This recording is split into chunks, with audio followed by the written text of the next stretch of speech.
The night my wife collapsed with a burning fever, I called my daughter with trembling hands. Music echoed through the phone before she sighed. Dad, you know tonight is my son's birthday dinner. You know how much he has been looking forward to it. I stared at my wife, convulsing on the bathroom floor, and whispered, Your mother may not survive the night. She hung up anyway. As the ambulance doors closed behind us, something inside me went cold. By sunrise, I made one quiet decision that turned her perfect life into a nightmare she never saw coming. Before we begin, thank you for being here. It means more than you know. Drop a comment and tell me where you watching from, your city, your country. I'd love to know who's in this community with me. A quick note. This story includes fictional elements crafted for entertainment and reflection. Any similarity to names or places is coincidental, but the lesson inside is something worth carrying. The storm came without warning. One moment, the October sky over Greenwich was simply dark. The next thunder hit the house like a fist, rattling every window, shaking the photographs on the hallway walls. I sat up in bed with my heart already pounding before I was fully awake, reaching instinctively for Margaret beside me. The bed was empty. Margaret! My voice came out rough and cracked. No answer. Only the rain hammering the roof with a fury that made the house feel small and fragile.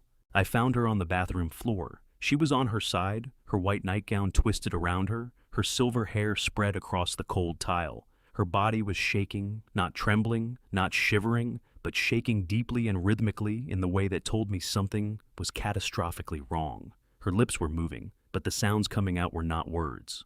Margaret. I dropped to my knees so hard the pain shot up through my spine, but I did not feel it. I pressed my hands against her shoulders. Her eyes were open, but not seeing me seeing something far away somewhere I could not follow. I'm right here, sweetheart. Stay with me. My hands were shaking so badly I could barely unlock my phone. I tried 3 times before it registered. 911, what is your emergency? My wife. The words broke coming out. I dragged in a breath and forced myself to speak clearly. My wife is unconscious and convulsing. 4 Wentworth Lane, Greenwich, Connecticut. I need an ambulance now. While I waited, I called Danielle. She answered on the second ring, her voice bright and warm and completely untouched by anything resembling concern. Music filtered through behind her soft jazz, the kind played at expensive Manhattan hotels. The delicate sound of crystal glasses. Easy, well-fed laughter. I told her about the fever, about the convulsions, about how frightened I was. I asked her to come home. There was a pause. The jazz swelled slightly in the background. Dad, you know tonight is Leo's birthday dinner. You know how much he's been looking forward to it. Her voice had dropped to the careful managed tone of someone containing an inconvenience. Can't you call someone Mrs. Abernathy next door, or the house service? Danielle, my voice came out very quiet. Your mother is convulsing on the bathroom floor. Come home. Another pause. More laughter from somewhere near her. Call me when the ambulance gets there, she said. I'm sure she'll be fine. The line went dead. I stared at the phone in my hand. Outside, a bolt of lightning split the sky so bright it turned the bathroom white for 1 searing second. Margaret made a small, exhausted sound, and my whole body snapped back to her. I've got you, I said, pressing her hand between both of mine. I'm not going anywhere. The ambulance arrived 7 minutes later. As they lifted Margaret onto the stretcher, I grabbed my coat and climbed in beside her. The doors slammed shut. The siren began its cry into the storm. I sat with her hand in mine, and the phone still warm in my pocket, and I let myself think for the first time the thought I had been refusing to think for a very long time. How long has it actually been like this? The inside of the ambulance smelled like antiseptic and wet rubber, and the overhead light was the harsh, unforgiving kind that showed every line on a person's face. I sat beside Margaret's stretcher, with her hand pressed between both of mine, watching the paramedic on her left work with the focused, unhurried precision of someone who had seen everything and panicked about nothing. The monitor beside her beeped in a steady rhythm. The siren wailed above us. I should have been praying. Instead, my mind kept pulling me back to that phone call. You know tonight is Leo's birthday dinner. You know how much he's been looking forward to it. Leo's birthday. That was what Danielle had said. That was the reason she could not come home. that Leo, my 10-year-old grandson, had been so desperately anticipating this particular evening that nothing, not even his grandmother, convulsing on a bathroom floor, could be allowed to interrupt it. I turned that sentence over in my mind the way you turn over a stone at the edge of a riverbed, not entirely sure what you will find underneath. And then it hit me. Hit me so cleanly and so completely that I actually exhaled out loud a short, sharp breath that made the young paramedic glance over at me with a look of professional concern. "Sir, are you all right?" "I'm fine," I said, though I was not fine. "Keep working." Leo's birthday was not tonight. I knew this with absolute certainty because 3 days ago, Margaret had been sitting at the kitchen table with a box of birthday wrapping paper and a toy she had driven 40 minutes to find at a specialty shop in Stamford. She had been humming to herself that old Sinatra song she always hummed when she was happy, and she had looked up at me and said, "Elliot, do you think Leo will like this? His birthday is next Saturday, and I want it to be perfect." Next Saturday. Not tonight. Next Saturday. I stared at the ceiling of the ambulance and felt something in my chest pull tight like a wire being slowly wound around my ribs. Danielle had not even paused when she said it. The lie had come out of her mouth as smoothly and naturally as breathing, as if she had not needed to construct it at all, as if it had simply been waiting there, ready for exactly this kind of moment. She had looked at her mother's emergency and reached immediately for an excuse, and the excuse she had chosen was not even the truth. The ambulance took a hard turn, and the monitor beeped faster for a moment before settling back. I tightened my grip on Margaret's hand. "Stay with me, sweetheart," I said quietly. "I need you to stay with me." Margaret did not respond, but her chest kept rising and falling, and I fixed my eyes on that rhythm and held onto it like a lifeline. I thought about the last time all three of us had been in the same room together. It had been 6 weeks ago, a Sunday lunch at our house. Danielle had arrived 45 minutes late, kissed Margaret on the cheek without taking off her coat, and spent most of the meal glancing at her phone under the edge of the table. Mark had sat across from her, eating quietly, saying almost nothing. Leo had asked me twice if we could go look at the garden, and both times Danielle had cut across him. "Leo, we're eating, stop bothering Grandpa," in the clipped, impatient voice of a woman who was somewhere else entirely, even while she was sitting right in front of you. Margaret had refilled everyone's water glasses 3 times, kept the conversation moving, laughed at things that were not quite funny enough to laugh at, and sent me one single look across the table, just one that I had filed away without examining too closely. I was examining it now. The ambulance slowed, the back doors swung open, and the cold October air rushed in, carrying rain on it.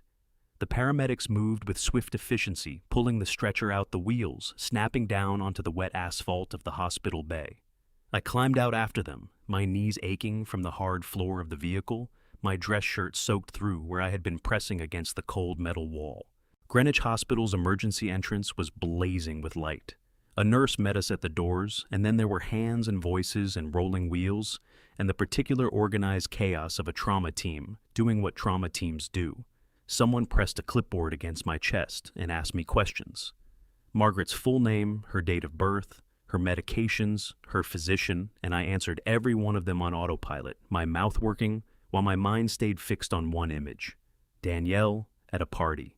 Danielle with a glass of something expensive in her hand, her head thrown back mid-laugh, the soft jazz floating around her like expensive perfume.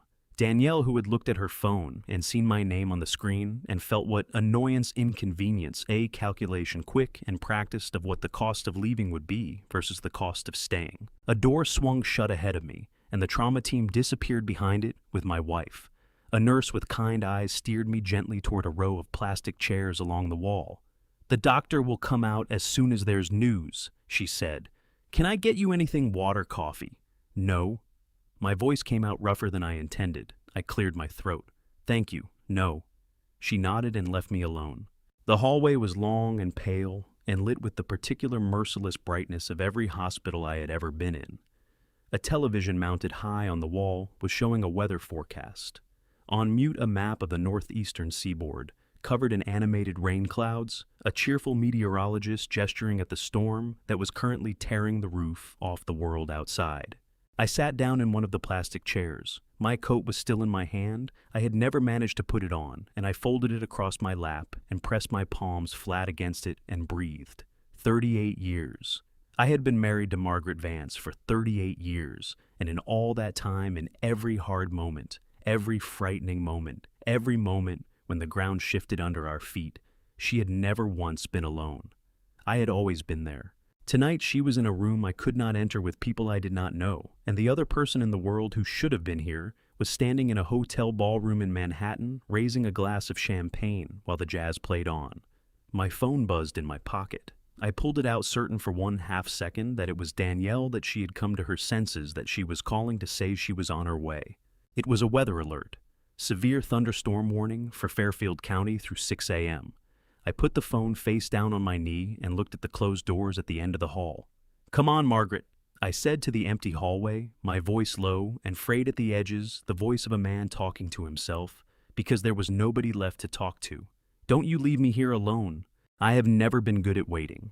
In my years running Vance Capital, I had built an entire personal discipline around eliminating waiting wherever possible, arriving early, deciding quickly, moving before the other man had finished reading the room. Waiting in the world I had come from was a luxury that belonged to people who had already lost. You waited when you had no other options. You waited when everything had already been taken out of your hands. Everything had been taken out of my hands. So I waited. The plastic chair was exactly as uncomfortable as plastic chairs in hospital hallways have always been designed. It seemed to discourage any notion of settling in, of making yourself at home in a place that was nobody's home. I sat in it anyway, my coat folded across my knees, my eyes fixed on the double doors at the end of the corridor. The clock on the wall read 3:14 in the morning. The fluorescent lights hummed their single tuneless note above me. Somewhere down the hall, a machine beeped with the patient indifferent rhythm of something that did not know or care what was at stake. An hour passed, maybe more. The doors at the end of the corridor finally swung open at 4:30. A woman came through them, moving with the particular unhurried confidence of someone who would deliver difficult news, enough times to know that rushing never made it easier. She was perhaps 55, with close-cropped silver hair and reading glasses pushed up onto her forehead. And she carried a tablet under one arm, like a professor heading to a lecture. "Mr. Vance." Her voice was steady and warm, the voice of someone who understood that the person in front of her had been sitting alone in a hard chair for over 2 hours. I was on my feet before she finished saying my name, my heart hammering so hard I could feel it in my throat. "That's me. How is she? How is Margaret?" "I'm Dr. Patricia Holt, head of the ICU." She extended her hand, and I shook it, squeezing harder than I intended. She did not flinch. "Your wife is stable, Mr. Vance. Her fever spiked to 104, which triggered the seizure. We've brought it down, and her vitals are responding well. She's resting now." The relief that moved through me was so sudden and so complete that my knees actually buckled. I grabbed the back of the plastic chair with one hand and held on, pressing my other fist against my mouth, squeezing my eyes shut for just a moment. My chest heaved once, a single ragged breath that I absolutely refused to let become anything more in this hallway in front of this woman I had just met. "Thank God," I managed. "Thank God. She's not out of the woods entirely." Dr. Holt continued, her tone careful and precise. "We're running additional tests to identify the underlying cause of the fever. She'll need to stay in the ICU for observation at minimum through tomorrow afternoon, possibly longer. Whatever she needs," I said immediately. "Whatever she needs, that's what we do." Dr. Holt nodded. Then she looked at me, really looked at me in the way that good doctors do, taking in the whole picture rather than just the presenting symptoms. Her eyes moved from my face to the empty chairs stretching out on either side of me, to the coat still clutched in my white-knuckled hand, to the complete and total absence of anyone else. "Mr. Vance," she said, and her voice shifted just slightly into something gentler. "Is there family coming? Someone who can be here with you?" The question landed in my chest like a stone dropped into still water. I felt the ripples move outward from the impact and touch every edge of me. I thought about lying. I was good at it when I needed to be. Not the dishonest kind of lying, not the kind that caused harm, but the functional kind, the kind that kept a room moving and a conversation from derailing into territory that was nobody's business. I had told the paramedic in the ambulance that I was fine. I had told myself for years that everything was fine. "My daughter knows we're here," I said carefully.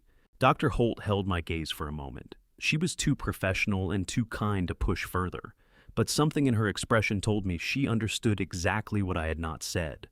She gave a small, practiced nod. "Our family waiting room is just around the corner," she said. "There's coffee, not good coffee, I'll warn you, and the nurse's station will come find you the moment there's any change." "Thank you, Dr. Holt." My voice came out thick. I cleared my throat. "Truly." She gave my arm a brief, firm squeeze, a gesture so unexpectedly human that it caught me completely off guard, and then she turned and went back through the double doors, leaving me alone again in the corridor. I stood there for a long moment, my hand still resting on the back of the plastic chair. The clock read 4:37. I walked to the family waiting room, poured myself a cup of coffee that tasted exactly as terrible as Dr. Holt had promised, and sat down in another hard chair facing a window that showed me nothing but my own reflection against the black and rain-soaked glass outside. An old man in a rumpled dress shirt, his silver hair uncombed, holding a paper cup in hands that had finally stopped shaking. I pulled out my phone. No messages, no missed calls, nothing from Danielle. I set the phone face up on the seat beside me so I would not miss it if she called. Then I looked at it for another hour. It did not ring. By 6 in the morning, I had finished 3 cups of terrible coffee and walked the length of the corridor and back 4 times. By 6:30, a pale gray light was beginning to show through the waiting room window, the tentative watery light of a morning that had not quite committed to arriving yet. The storm had loosened its grip on the world outside. The rain was still falling, but softly now, without malice. By 7 o'clock, I accepted what I had been refusing to accept since 4 in the morning. Danielle was not coming, not because she could not. The drive from Manhattan to Greenwich was less than an hour. The storm had passed its worst. There was nothing standing between my daughter and this waiting room except her own choices, and she had made them clearly and without hesitation. I sat with that understanding for a few minutes, turning it over, feeling its full weight. Then I picked up my phone, scrolled past Danielle's name without stopping, and found the contact I had not touched in nearly a decade. Arthur Blackwell. We had built Vance Capital together in a different lifetime. Arthur and I, 2 young men with more ambition than sense, learning the language of money and power on the floors of Wall Street before either of us was 30. He had stepped back from active leadership when I did, but Arthur had never truly stepped away. He still sat on the board. He still had his fingers on every pulse that mattered. More importantly, Arthur Blackwell was the only person I knew who would answer a call at 7 in the morning without asking why. I pressed call. It rang twice. "Elliot." His voice was alert, unsurprised, as if he had been awake for hours, as if some instinct had told him to stay close to the phone. "It's early. Talk to me." I looked at my own reflection in the rain-dark window, the old man in the rumpled shirt, the untouched coffee, the empty chairs, and I felt something shift inside me. Something that had been soft for a long time, slowly beginning to harden. "Arthur," I said, "I need your help, and I need you to start this morning." She arrived at 10 minutes past 10. I knew it was her. Before I looked up, I heard her heels first, that sharp, confident rhythm on the polished hospital floor that Danielle had perfected in her late 20s and never abandoned. Click, click, click. The sound of a woman who had decided that every room she entered would know she had arrived. She was still wearing last night's dress, deep burgundy a neckline that belonged at a Manhattan dinner party, not a hospital corridor. She had thrown a camel coat over it and changed into flat shoes. Her hair was freshly brushed. Her lipstick was a precise, careful red. She had taken the time to put on lipstick. "Dad." She crossed the room and wrapped her arms around me, pressing her cheek against mine. She smelled of expensive perfume, and underneath it, very faintly, of champagne. I came as soon as I could. "How is Mom?" I held her for a moment. I breathed in the champagne and the perfume and felt the practiced warmth of her embrace, the right amount of pressure, the right duration. And I thought about the clock on the wall, which had read 7:03 when I called Arthur, and now read 10:11. 3 hours and 8 minutes. "She's stable," I said. "The doctors say she needs to stay in the ICU through tomorrow at least." "Oh, thank God." Danielle pressed one hand to her chest and exhaled with the precise relief of a woman who had rehearsed the gesture. I was so worried. The whole drive up I couldn't stop thinking about her. Behind her, Mark stood in the doorway. He nodded at me once, not a greeting more, the acknowledgement of a man who had learned that minimal engagement was the safest policy, and immediately looked at his phone. After 20 minutes of Danielle working the nurse's station, with her easy authority, she came back and touched my arm. "Dad, you look exhausted. Go home and rest. Mark and I can stay." I'm not going anywhere, I said. Something moved across her face too fast to name, but I had spent a career learning to read what a face was doing underneath what it was showing. It was not concern, it was recalculation. I walked to the far end of the corridor and found the name I needed. Rosa Mendez had worked for our family for 11 years. Quiet, loyal, entirely good at her job, until Danielle let her go 3 years ago with 2 weeks' notice and no explanation. When I had asked why, Danielle had said, "I just need someone new, Dad. Don't make it into a thing." Rosa picked up on the second ring. "Mr. Vance?" Her voice was warm and immediately worried. "Is she all right?" "She's stable." "Rosa, I need to ask you something. In the time you worked for Danielle, did you ever hear her say anything about her mother and me, about our family name?" The silence lasted long enough that I felt my chest tighten. "Rosa, please." She exhaled slowly. "About 3 or 4 years ago, Miss Danielle had colleagues over for dinner. I was serving. She was talking about her background, and one of her friends asked about her family." Another pause. She laughed and said, "My parents are Vances, but I keep that very quiet. The last thing I need is people thinking I married into old money. I've worked too hard to build this image from scratch." She called you ordinary Mr. Vance. She said keeping you quiet was the smart play.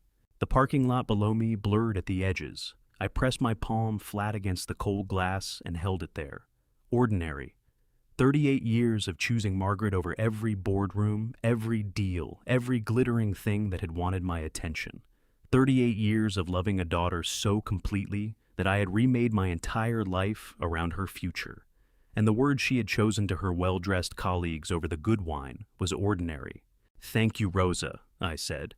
"That's all I needed." I ended the call, straightened my jacket, and walked back down the corridor. Danielle was laughing at something a nurse had said, her head tilted just so charming and warm and utterly at ease. I opened my contacts and typed a single message to Arthur Blackwell. "I need full background on Danielle's company. Financial records, investor structure, everything. Start today." I looked at my daughter, really looked at her, and felt the last soft thing in my chest quietly finish hardening. I left the hospital at 2:30 in the afternoon. Margaret was sleeping real sleep, the deep medicated kind the nurses said was exactly what her body needed. I kissed her forehead, told her I would be back before dinner, and walked out through the automatic doors into a gray Connecticut afternoon that smelled of wet leaves and cold pavement. My car was where I had left it the night before, still damp from the storm. I sat in the driver's seat without starting the engine, feeling the weight of the last 12 hours settle across my shoulders like something physical. The hospital rose behind me, full of machines, keeping my wife's heart steady, and I sat with that for a moment before my phone rang. "Arthur, Elliot." His voice was crisp and businesslike, the voice of a man who had spent 50 years making decisions and never once confused speed with carelessness. "I've got preliminary findings on Reynolds. Short version or the full picture, give me everything. Drive somewhere private first. This isn't a parking lot conversation." I started the car and took the long way home, out through the back roads where the old maples had dropped most of their leaves, and the lanes ran quiet and dark under the overcast sky. Arthur stayed on the line, and I could hear the faint rustle of papers, the sound of a man who still preferred printed documents to screens even in his 70s. "Mark Reynolds," he began in the tone of someone reading a case file. "Born in Darien, 40 years old, finance degree from UConn class of 2007, right into the teeth of the financial crisis, which tells you something about his timing. 3 years at a mid-tier brokerage in Stamford that no longer exists. Left under circumstances his former colleagues describe as mutually agreed upon, but not entirely voluntary." "Meaning he was pushed out," I said. "Quietly and without ceremony, between 2010 and 2013. Reynolds accumulated significant personal debts, gambling primarily, poker sports, betting a few high-stakes private games in the city he had absolutely no business sitting down at. By the time he met your daughter, his total outstanding obligations were in the neighborhood of $840,000. My hands tightened on the wheel. $840,000. Give or take. The bulk owed to 2 private lenders, the polite term for men who do not send collection letters." Arthur paused. "Those debts were settled in full in the summer of 2015, 3 months before Mark Reynolds and your daughter announced their engagement. The maple trees moved past the windows in slow procession. Something cold and heavy settled in my stomach. Settled by whom? I asked. though I already knew. The funds originated from an account held jointly by Danielle Reynolds and a Shell LLC registered in Delaware, a legal structure that allows assets to move between parties with minimal public disclosure. That LLC was capitalized 18 months earlier by a wire transfer from a personal account belonging to one Elliot James Vance. The road blurred. I pulled onto the shoulder gravel, crunching under the tire's engine, idling heater, pushing warm air against my face, and I sat there with those words rearranging everything I thought I understood about the last 9 years. She used my money, I said. The words came out flat and strange. She used my money to pay off his debts before the engagement. Before the engagement, Arthur confirmed. And there is more. Multiple sources in the Connecticut financial community describe Reynolds as a passenger, a man who moves through professional circles on the strength of the Vance name without contributing anything substantive. One former colleague stated that Mark told him at a golf weekend 2 years ago that he had married into the right family and intended to be very careful about not doing anything that might cost him that position. I pressed the back of my head against the headrest and stared at the ceiling of the car. The pressure in my chest was enormous, not pain exactly, but the specific weight of a truth that has stopped allowing you to look away from it. I thought about Danielle's wedding day. Walking her down the aisle of St. Michael's Church on a Saturday in June, my daughter on my arm radiant and laughing, leaning into me and whispering, "Don't cry, Dad. Don't you dare cry." And I had laughed and told her I never cried and had absolutely cried standing in that church because she was happy and I believed that was everything. I had shaken Mark Reynolds' hand at the reception and thought he is not the man I would have chosen for her.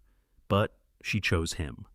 And that was what mattered. She had chosen him, with my money, for reasons that had nothing to do with happiness. "Arthur?" My voice came out rough and low. "Is there anything else? Financial records on the company are still coming in. Full picture by tomorrow morning." A brief pause.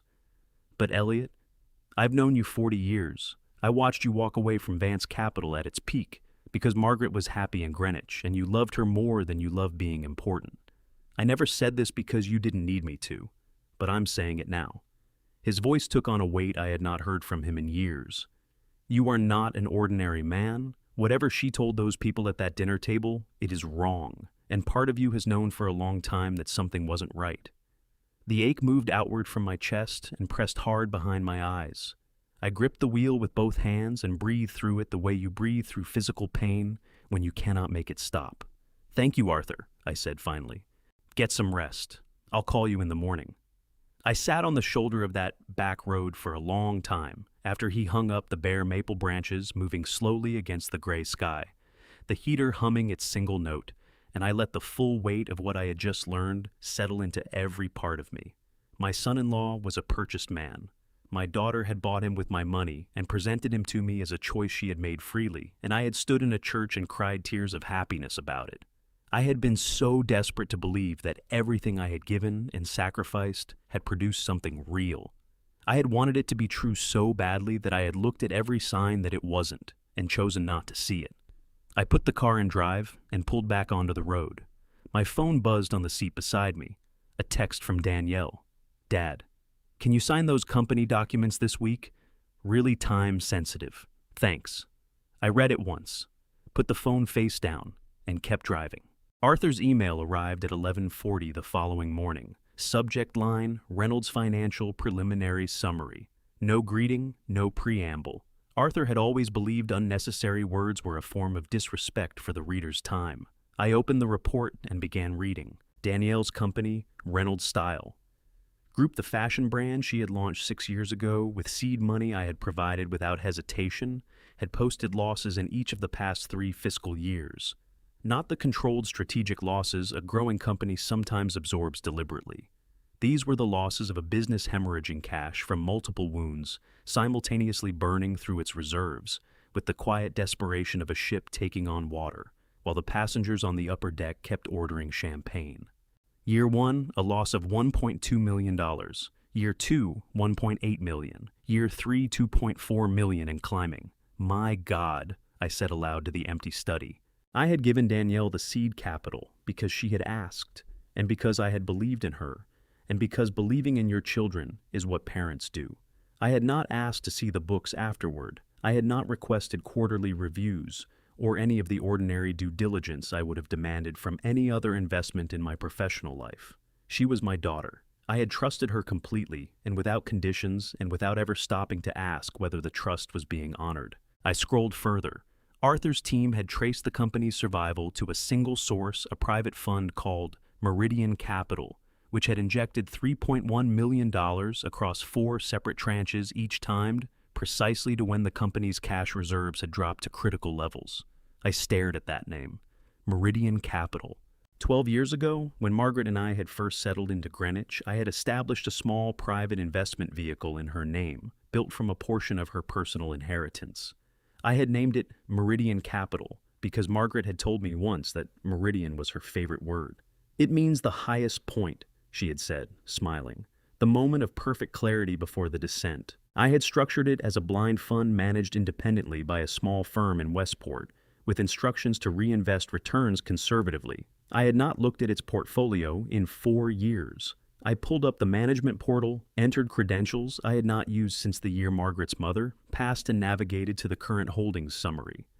Reynolds Style Group, $3.1 million. I sat back and pressed both hands over my face.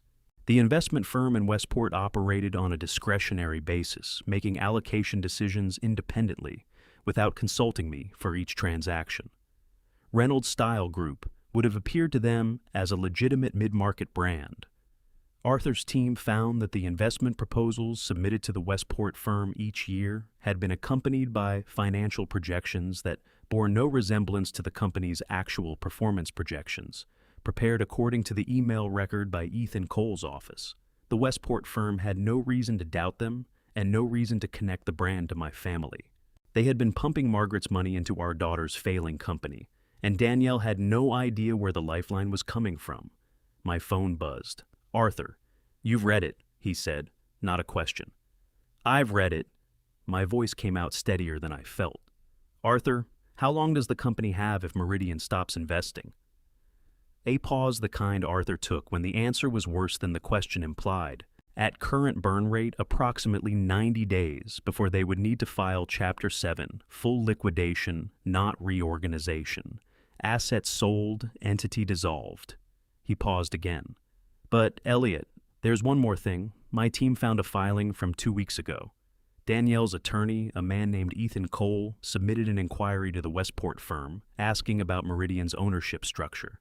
His voice dropped. "She's trying to find out who her investor is. And when she does," I said, "she'll find Margaret's name on the paperwork, and yours underneath it." I set the phone down on the desk and looked out the study window at the oak tree Margaret had planted this spring, after we moved in on her knees in the mud, with gardening gloves 2 sizes too big, laughing at herself, refusing my help. "Arthur," I said, "who is Ethan Cole?" 3 full seconds of silence. "That," Arthur said slowly, "is exactly the right question. Come to Manhattan tomorrow. You need to hear the answer in person." I drove to Manhattan the next morning, without calling ahead. Arthur had offered to come with me. I told him no. This was a conversation I needed to have alone in a room, with no witnesses, with a man I had known for 30 years. If I was wrong about what I suspected, I did not want anyone else to have seen me be wrong. And if I was right, I did not want anyone else in the room when 30 years of trust collapsed. Ethan Cole's office occupied the 38th floor of a glass tower on Park Avenue, 12 blocks north of Grand Central. I had been to that office dozens of times over the years, for estate planning reviews, for investment structure consultations, for the quiet ongoing work of keeping the Vance family's financial affairs in order. The receptionist knew my face. She smiled when I stepped off the elevator and reached for the phone to announce me. "Don't," I said pleasantly. "I'll surprise him." She hesitated. I walked past her. Ethan's corner office had floor-to-ceiling windows looking south toward Midtown, and on a clear day you could see all the way to the tip of Manhattan from where he sat. Today the sky was the flat white of an overcast November morning, and the city below looked muted and gray like a photograph of itself. Ethan was standing at his window with his back to the door when I walked in. He was a lean man, well-dressed in the careful, considered way of someone who had spent his career around people with real money and had learned to approximate their aesthetic precisely. His dark hair had gone silver at the temples in the past few years, which had made him look, Margaret once said, distinguished. I had agreed with her at the time. He turned when he heard the door. For a single unguarded moment, something moved across his face that I had never seen there before. It was not surprise exactly. It was the expression of a man whose internal alarm system had just fired and who was working very quickly to compose his face into something that did not show it. "Elliot," he smiled, and the smile was warm and practiced and arrived about half a second too late. "This is unexpected. I didn't see anything on the calendar. Sit down, Ethan." He blinked. In 30 years, I had never spoken to him in that tone. He pulled out his chair and sat. I crossed the room, set my briefcase on the edge of his desk, and opened it. I removed the file Arthur's team had assembled and placed it on the desk between us without a word. The file was 2 inches thick. I watched Ethan's eyes move to it, register its size, and flick back up to my face. "What's this?" he asked. His voice was easy and curious, the voice of a man with nothing to hide. "Open it," I said. He opened it. He read the first page, then the second. His breathing stayed even and controlled, but his left hand resting on the desk beside the file curled slowly inward until his fingers were pressing against his palm. "Ethan," I kept my voice completely level.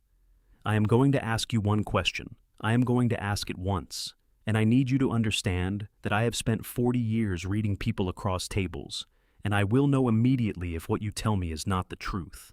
He looked up from the file. His jaw was tight. "Are you advising my daughter on legal strategies to remove my control over Vance Capital and my personal assets?" The silence lasted 4 seconds. I counted them. Then Ethan exhaled through his nose, closed the file, and leaned back in his chair. When he spoke, his voice had changed entirely. The warmth was gone, replaced by something flat and careful. "She came to me 8 months ago," he said. "She was concerned about your decision-making. She felt that some of your recent choices suggested you might benefit from a more structured oversight arrangement." The words hit me like a fist to the sternum. My recent choices. Structured oversight arrangement. The language of a legal maneuver dressed up in the vocabulary of concern. "You mean a conservatorship," I said. "It's a legitimate legal instrument, Elliot. In Connecticut, if a family member has genuine concerns about—" "Ethan!" My voice dropped to almost nothing, which was, I had learned long ago, far more effective than raising it. "You have been my attorney and my friend for 30 years. You have sat at my dinner table. You held Margaret's hand at my father's funeral.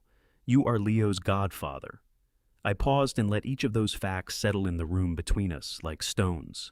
"And you have been helping my daughter build a legal case to have me declared incompetent." His throat moved as he swallowed. "Elliot, I want you to understand. I understand completely." I closed the briefcase with a quiet click that was somehow louder than anything either of us had said. "What you have done has a specific legal name. It is called breach of fiduciary duty, the violation of an attorney's fundamental obligation to act in his client's best interest rather than against it. In the state of New York, it is grounds for immediate disbarment and civil liability." I picked up the briefcase. "I built you, Ethan. I introduced you to every significant client you have ever had. I am the reason you exist in this city, at the level you exist in it." Ethan's face had gone the color of old paper. His hands were pressed flat on the desk now, and they were trembling a fine, barely visible tremor that he was working hard to suppress. "Elliot, please—" "I'm not finished." I straightened my jacket.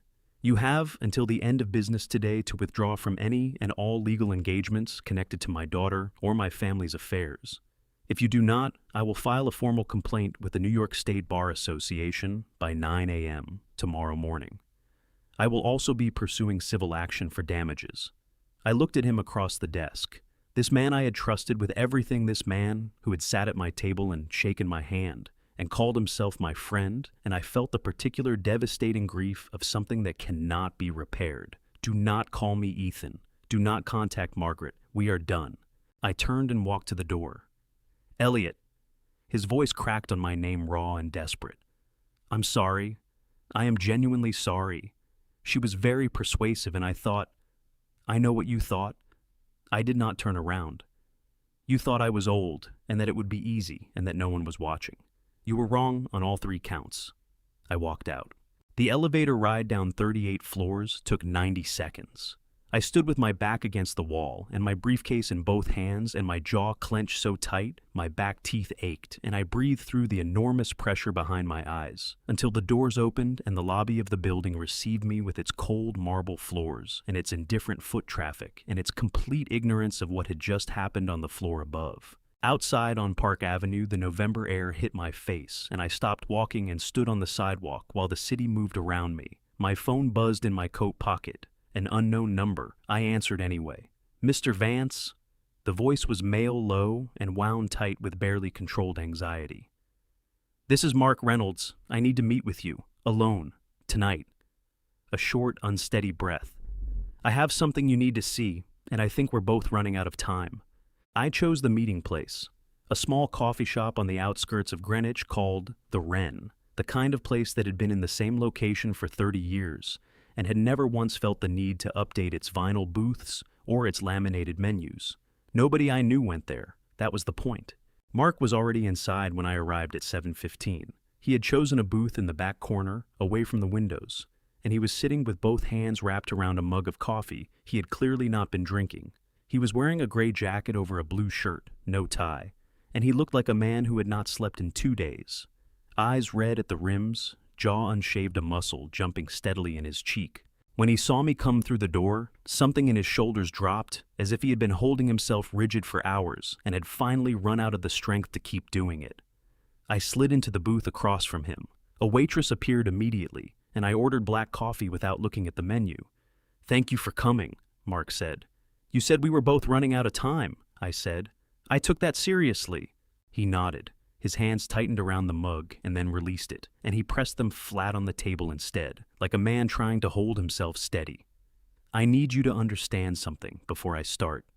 What I'm about to tell you, I'm not doing it because I suddenly grew a conscience." He met my eyes directly for the first time, and there was something raw and unguarded in his face that I had never seen there before. "I'm doing it because Danielle has gone further than I agreed to go, and I am not going to prison for her." "I understand," I said. "Talk." He reached into the inside pocket of his jacket and pulled out a folded envelope thick with papers and set it on the table between us. He did not push it toward me yet. He pressed 2 fingers on top of it as if he needed the physical contact to get through what he was about to say. 8 months ago, he began, his voice low and tight.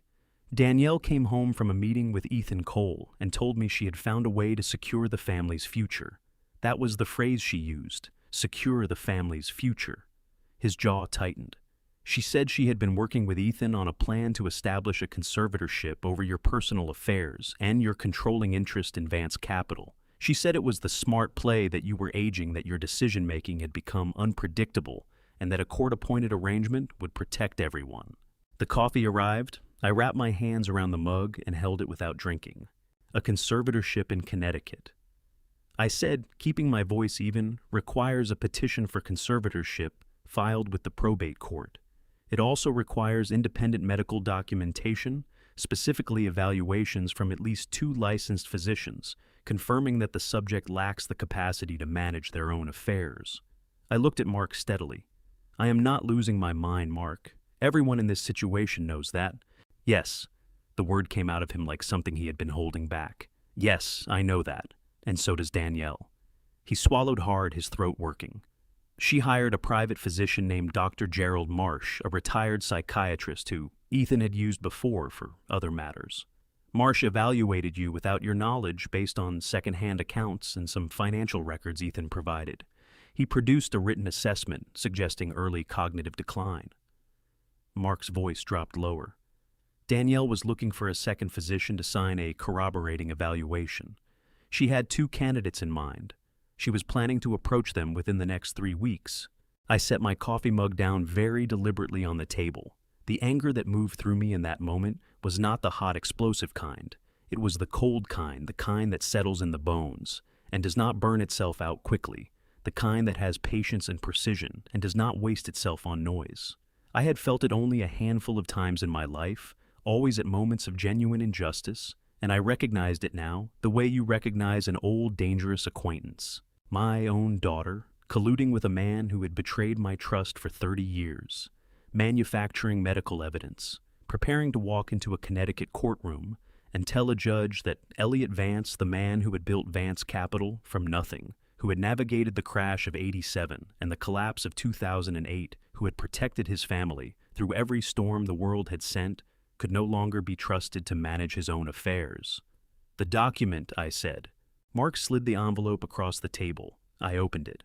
Inside was a copy of Dr. Marsh's written assessment, 4 pages single-spaced clinical language wrapped around fabricated observations, along with printed email exchanges between Danielle and Ethan discussing the timeline for filing the names of the 2 physicians Danielle intended to approach, and a draft of the petition itself, partially completed. I read every page. Mark watched me read his coffee going cold in front of him, his knee bouncing under the table with a nervous energy he could not quite contain. When I finished, I folded everything back into the envelope and set it beside my coffee. "Why did you keep these?" I asked. Mark let out a short, humorless sound that was almost a laugh. "Because I've been married to Danielle for 9 years, and I learned a long time ago that when Danielle is driving, you make sure you have a way out of the car." He rubbed one hand over his face, dragging it across his jaw, exhausted and ashamed in equal measure. "I never thought it would go this far. I thought she wanted leverage, not this." I looked at the man sitting across from me, the purchased husband, the passenger, the man who had married my daughter with calculations instead of love, and had lived 9 years inside the consequences of that decision. I did not feel sorry for him, but I understood him in a way I had not expected to. "If you cooperate fully," I said, "and provide everything you have, all of it, not just this. There are legal arrangements that can be made to protect you from criminal exposure. A cooperation agreement with the appropriate authorities can shield you from liability for actions you documented but did not initiate." I held his gaze. "But it has to be everything, Mark, not a selection, everything." His knees stopped bouncing.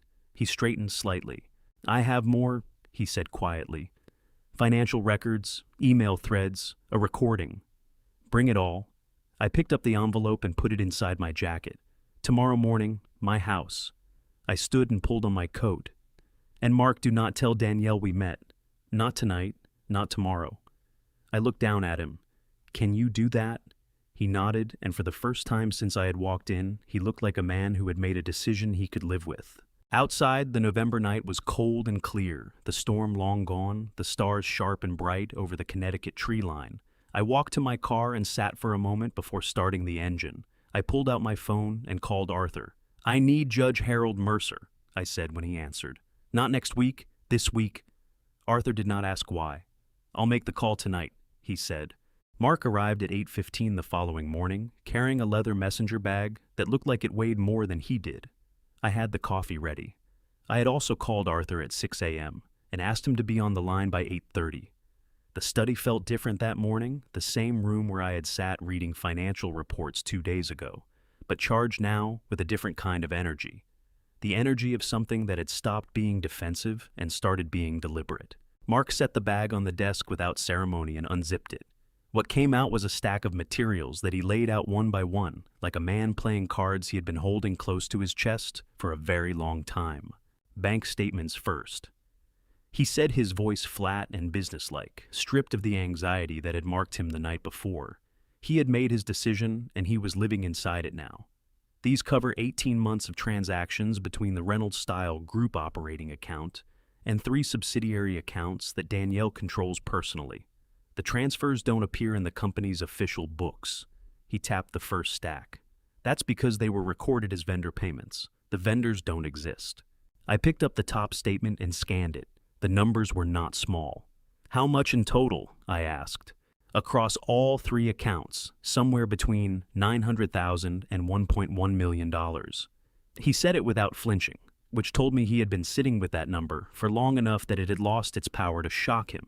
She's been pulling cash out of the company and routing it through the subsidiaries for her own expenses. The apartment renovation last spring, Leo's school tuition, the trip to Tuscany in August." His mouth tightened. "My salary technically runs through one of those accounts." "Which means you've been receiving funds from a fraudulent transfer chain," I said, "which is exactly why I'm sitting here instead of letting this play out." He pulled out the second set of documents. Email threads between Danielle and Ethan going back 14 months. These are the ones I copied from her laptop when she left it open last winter. He pushed them across the desk. The conservatorship plan is all in there. Timeline strategy, the names of the 2 physicians she was planning to approach. There's also a thread about Meridian Capital. She knew something was off about the fund structure, and she asked Ethan to dig into it quietly. She was trying to find out who controlled it, I said. She thought if she could identify the fund's principal and negotiate directly, she could secure a longer runway for the company without having to go through you.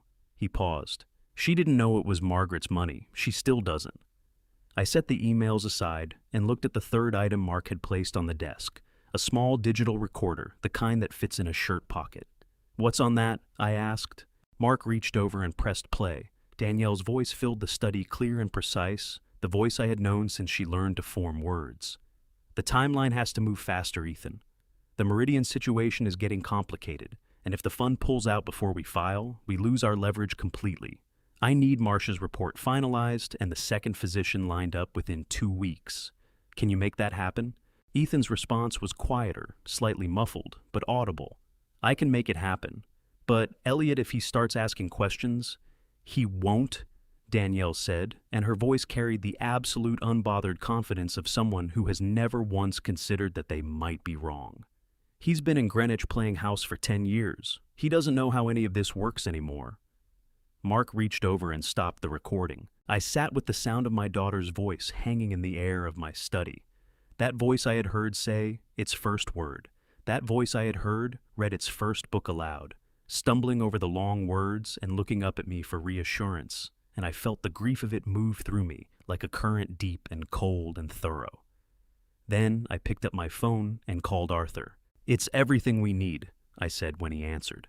"Bank records proving fraudulent transfers, internal communications detailing the conservatorship scheme, and an audio recording of the principal parties discussing the timeline." I looked at the materials spread across my desk. "What are we looking at in terms of exposure?" Arthur did not hesitate.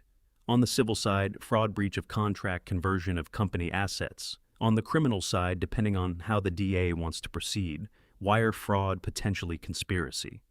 A brief pause. "The cooperation agreement for Mark will need to be formalized through the DA's office. I can have the paperwork drafted by end of day. As for the conservatorship petition Danielle filed with this evidence, we can move to have it dismissed before it ever reaches a hearing." "And the prejudgment remedy?" I asked. "A prejudgment remedy under Connecticut law allows a court to freeze a defendant's assets before a final judgment is reached, provided the plaintiff can demonstrate probable cause that a debt or damages exist." With the evidence in front of me, probable cause was not going to be a difficult argument to make. "Judge Mercer has agreed to review the application," Arthur said. "He can see us Thursday." I exhaled slowly. Harold Mercer and I had known each other since Harvard Law 40 years ago, when we had been 2 young men arguing opposite sides of a moot court case and had gone out afterward for beer, because we had both enjoyed the argument too much to let it end. He was one of the most rigorous legal minds I had ever encountered, and he was constitutionally incapable of being moved by anything other than evidence and law. The evidence was on my desk. The law was on my side. "Thursday," I said. "I'll be there." I ended the call and looked at Mark, who was sitting across the desk watching me with the expression of a man who has jumped from a burning building and is still deciding whether the fall was worth it. "The cooperation agreement will protect you from criminal liability for the transfers that ran through your account, provided your testimony is complete and consistent," I told him. "You'll need to retain your own attorney before you sign anything. I can recommend someone." He nodded. "I know a guy." A pause. "Elliot." He said my name for the first time, without the formal address, and something about it made me look at him more carefully. His eyes were tired and red-rimmed and carrying something that looked unexpectedly like genuine remorse. "For what it's worth, I know I'm not a good person. I know why I married her, and I know what I did, and I'm not asking you to think well of me." He swallowed. "But there's one more thing I need to tell you, and I've been trying to figure out how to say it since last night." I set my hands flat on the desk. "It's about Leo," he said. The room felt suddenly smaller. "Tell me," I said.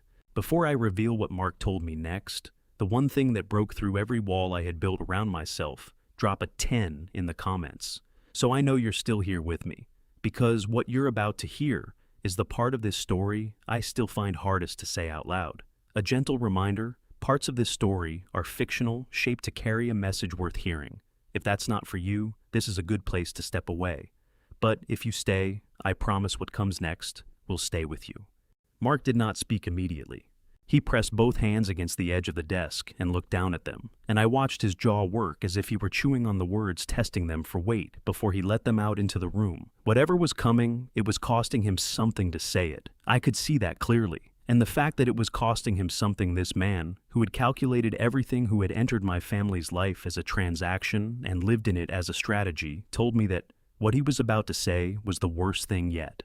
About 2 years ago, he began, his voice lower than it had been all morning. Danielle started preparing Leo for family visits. That was the phrase she used, preparing him. He stopped, pressed his lips together, started again. I came home early one afternoon and found her in Leo's room. He was sitting on his bed and she was crouched in front of him, holding both his hands.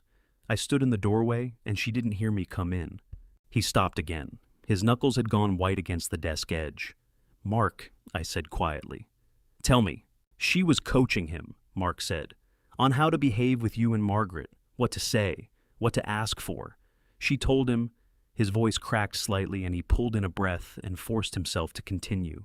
She told him that if he wanted something from Grandpa, all he had to do was cry a little. Just a little, she said. That you would give him anything he asked for as long as he looked sad enough. He swallowed hard. She made it into a game. She called it the asking game. She said Grandpa always played it and didn't even know the rules. The study was very quiet. Outside the window, a pair of birds moved through the bare branches of the oak tree Margaret had planted, standing bare and patient in the November light, its branches holding nothing, waiting for spring. And I sat completely still and let every word land exactly where it needed to land. "There's more," Mark said, and his voice now had the quality of a man confessing in a church, not seeking forgiveness, exactly, but needing the words to exist somewhere outside of himself. A few months after that, I heard her talking to Leo in the kitchen. I wasn't trying to listen. I was in the hallway, and their voices carried. He lifted his eyes to mine, and what was in them was not the calculation I had come to expect from him. It was something closer to shame. She told him not to get too attached to his grandparents, that she said they were fancy staff Elliot. Those were her exact words. She said don't ever love them like they're real family sweetheart. They're just fancy staff who happen to share your last name. I stood up from the desk. I did not decide to stand. My body simply rose the way a body does when it needs to put distance between itself and something unbearable. I walked to the window and stood with my back to Mark and my hands at my sides and my eyes fixed on the oak tree in the yard, the one Margaret had planted on her knees in the mud the spring after we moved in, laughing at herself in gardening gloves, 2 sizes too big. Leo, at 6 years old, climbing into my lap on the back porch, pressing his small nose against my collar and asking why I always smelled like wood and rain. And I had told him, because that's what home smells like, buddy. Because that is exactly what home smells like. He had been sitting in his bedroom 2 years later, letting his mother hold his hands and teach him to perform sadness for the grandfather who loved him. And some part of him, I had to believe this. I needed to believe this. Some part of him had known it was wrong. Children know. Even when they do not have the words for it, they know when they are being handed something false and asked to carry it as if it were real. My shoulders shook, just once and briefly, and I pressed my fist against my mouth and held it there until the wave passed. But it moved through me completely, a grief so specific and so physical that I felt it in my hands and behind my eyes and in the place in my chest where I had carried every moment of that boy's life since the day he was born and I had held him for the first time and thought, here is the reason for everything. Here is what all of it was for. "I'm sorry," Mark said from behind me. His voice was rough and unsteady. "I should have told you sooner. I don't know what I should have done, but I should have done something." "Yes," I said. My voice came out steadier than I had any right to expect. "You should have." I stayed at the window for another moment. The oak tree stood bare and patient in the November light, its branches holding nothing, waiting for spring, with the calm certainty of something that has survived enough winters to trust that warmth comes back. Then I turned around. "Leo is 10 years old," I said. "He has been taught things that a 10-year-old should never have been taught. But he is 10 years old, Mark. He is not what she made him do. Do you understand the difference? Mark nodded, and the relief on his face told me he had been afraid I would not see it that way. When this is over, I said, Leo is going to need people around him who know who he actually is, not who Danielle needed him to be. I returned to the desk and gathered the materials Mark had brought, aligning the edges with a precision that gave my hands something purposeful to do. Make sure you're one of those people. Whatever else you are, make sure you're that. Mark looked at me for a long moment. Then he nodded again, slower this time, with the weight of a man accepting a responsibility rather than just acknowledging a fact. I walked him to the door. After his car had disappeared down the driveway, I went back to the study and stood at the window again for a long time, not thinking about strategy or evidence or Thursday's meeting with Judge Mercer. Just standing in the quiet of my own house in the pale November light, with the oak tree outside and the memory of a small boy asking why his grandfather smelled like wood and rain. My phone rang on the desk. I crossed the room and picked it up. Margaret. I answered before the second ring finished. Elliot. Her voice was thin and tired, but warm, unmistakably, irreplaceably warm, the voice of the person who had been the fixed point of my life for 38 years. I woke up and you weren't here, and I wanted to hear your voice. My eyes burned. I pressed 2 fingers against them hard and breathed. I'm here, sweetheart, I said. I'm right here. How are you feeling? Better, she said. A little better today. Good. I lowered myself into the desk chair, my whole body suddenly exhausted in a way that had nothing to do with sleep. Margaret, I need to tell you something. Not today, you need to rest, but soon. There are things I should have seen sooner, and I need to tell you all of it. A brief pause, then her voice came back quieter and more knowing than her tired body had any right to produce. I know, Elliot, she said softly. I think I've known for a while. I just didn't want to be the one to say it first. The call came at 7:07 the following morning.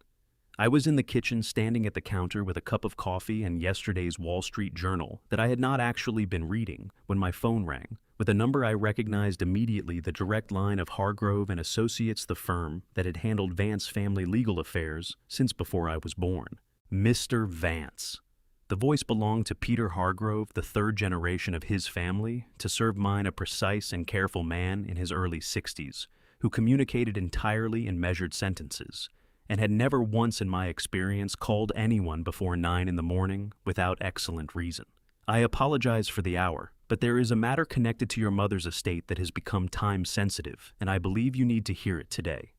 I set down the newspaper. Go ahead, Peter.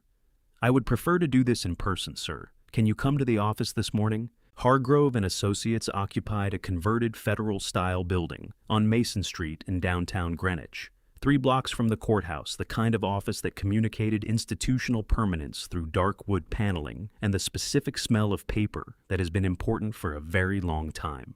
Peter met me at the door himself, which he had never done before. He led me to the conference room, where a single file sat in the center of the mahogany table. Beside it was a sealed envelope, cream-colored, with my name written on the front, in handwriting I recognized instantly, my mother's handwriting. My chest tightened so sharply that I had to press one hand against the back of the nearest chair and hold on for a moment before I could sit down. Your mother left specific instructions, Peter said, settling into the chair across from me, with the careful deliberateness of a man who has been waiting for the right moment to deliver something for a long time. She established this arrangement 15 years ago and updated it twice since then, most recently 14 months ago, 3 weeks before she passed. Her instructions were to present this to you only if and when a specific set of circumstances arose. He paused. The filing of a petition for conservatorship against you by a family member constitutes the trigger condition she identified. I stared at him. She anticipated this, I said. It was not quite a question. Peter's expression did not change, but something behind his eyes shifted, a look that was almost in a man as controlled as Peter Hargrove, something like admiration. Your mother was an extraordinarily perceptive woman, Mr. Vance. She told me when she updated the documents 14 months ago that she hoped she was wrong, but that she preferred to be prepared. He slid the file across the table to me. I opened it. The document inside was titled in the formal language of Connecticut trust law, the Caroline Elizabeth Vance Irrevocable Family Trust, established 15 years ago and governed by a 40-page instrument that my mother had clearly spent considerable time and money making precise. I read the key provisions slowly twice because I wanted to understand them completely before I allowed myself to feel anything about them. The essential structure was straightforward and devastating in its elegance. The trust held the controlling interest in Vance Capital, the shares that constituted the actual power over the institution my mother and father had built across 50 years of work. The trust named me as sole trustee, not a corporate trustee, not a successor trustee. Me specifically by name and by social security number, with explicit language stating that the trustee position could not be transferred, assumed, or superseded by any court order, including orders arising from guardianship or conservatorship proceedings. In plain terms, even if a Connecticut court were to declare me legally incompetent tomorrow, which they would not, because the evidence supporting such a declaration was fabricated, but even if they did, the controlling interest in Vance Capital would remain under my authority. A conservator appointed by the court could manage my personal bank accounts and my daily expenses. They could not touch the trust. They could not touch Vance Capital. They could not touch the thing that actually mattered. Danielle had been building a case to take control of an empire. My mother had quietly made sure 14 months ago that the empire was unreachable. I set the document down very carefully on the table. Peter slid the cream envelope toward me. She asked that you read this privately. I picked it up and turned it over in my hands. The paper was heavy stock, the kind my mother had always used for correspondence she considered important. My name on the front in her handwriting, the same handwriting that had signed my birthday cards for 65 years, that had written grocery lists on the kitchen notepad when I was small, that had addressed the letter she sent me when I left for college and told me she was proud of me. In that way she had, plain and direct and absolutely meaning it. I excused myself and went to stand by the window at the far end of the room. I opened the envelope. The letter was 2 pages handwritten on both sides, dated 14 months ago. My mother's voice came off the page so precisely that I had to stop at the end of the first paragraph and press the heel of my hand against my sternum and breathe through the fullness in my chest before I could continue. She wrote about the family, about what she and my father had built and why they had built it, about the choices I had made leaving the company at its height, choosing Margaret, choosing Greenwich, choosing the kind of life that most men in my position would have considered a retreat, and about why she had never considered those choices anything other than the bravest ones she had ever watched a person make. And then, near the end of the second page, she wrote, I don't know who it will be, or when, or exactly what form it will take, but I know that what we built will be wanted by someone who did not earn it and does not understand it. So I am making sure you have what you need to protect it. Not for the money, Elliot. You have never cared about money the way small people care about money, for what it represents, for what your father and I put into it. Don't let them have it. And the final line, you were always the best of us, my love. I'm sorry it came to this, but I always knew you could handle it. My eyes burned so fiercely that the words blurred on the page. I pressed 2 fingers against them hard and stood at the window of Peter Hargrove's conference room and breathed until the burning passed. When I came back to the table, Peter was waiting with the patience of a man accustomed to giving people time. Thank you, Peter, I said. My voice came out rough at the edges. This changes the legal landscape considerably. It eliminates the conservatorship threat entirely, he confirmed. Whatever petition has been filed, whatever documentation has been submitted, none of it can reach the trust. I have already prepared the relevant filings to present this instrument to the probate court. With your signature today, we can have Danielle's petition dismissed before it reaches a preliminary hearing. I picked up the pen he placed beside the signature page. Before I signed, I looked at my name written on the line, the name my mother had given me, the name she had signed onto a trust document 14 months ago, because she loved me, and she knew me, and she had seen this coming before I had allowed myself to see it. I signed. My phone buzzed on the table as Peter gathered the documents. Arthur, I answered. Elliot. His voice was bright with the particular energy of a man who has just found something significant. I've just cracked the encrypted communications between Ethan and Danielle, and what I found, you need to hear this in person. Can you come to the office this afternoon? I looked at the signed documents on the table at the cream envelope in my hand at Peter Hargrove, watching me with the expression of a man who has just watched something important be set right. I'll be there at 2, I said. Arthur's office at Vance Capital occupied a corner of the 44th floor with windows facing south and east, and on a clear afternoon in November, You could see the geometry of Lower Manhattan laid out below like a circuit board. The straight lines of the avenues, the older crooked streets of the financial district, the harbor glinting silver at the edge of everything. I had not been in this building in nearly a decade. The receptionist on the 44th floor was new, a young woman who introduced herself as Claire and offered me coffee with the polished efficiency of someone who had been told that the man arriving at 2 o'clock was important and had taken the instructions seriously. I thanked her and followed Arthur's assistant down the hall. Arthur was standing at his east window when I walked in, his hands clasped behind his back, looking out at the city with the expression of a man who has been thinking hard and has arrived somewhere he did not entirely expect to arrive. He turned when he heard me and crossed the room with his hand extended.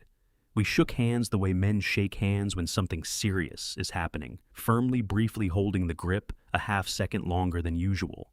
"Sit down, Elliot," he said. "This is going to take a few minutes." He had printed everything. Arthur had always preferred paper to screens for material that mattered, and the documents he arranged on the conference table between us were organized with the methodical precision of a man who had spent 50 years making complex things legible. There were 4 folders. He opened the first one. The emails came from 2 sources, he said, settling into the chair across from me. The first source is the thread Mark provided the communications between Danielle and Ethan Cole that Mark copied from Danielle's laptop. The second source is more recent. When Ethan's firm server was flagged by the Bar Association's interim investigation, following your complaint, they preserved the firm's email archive as standard procedure. My team obtained access to the relevant portions through discovery channels. He tapped the folder. What we found in the archived emails is considerably more than what Mark had. I opened the folder. The emails were printed in chronological order, earliest first, and I began reading from the beginning.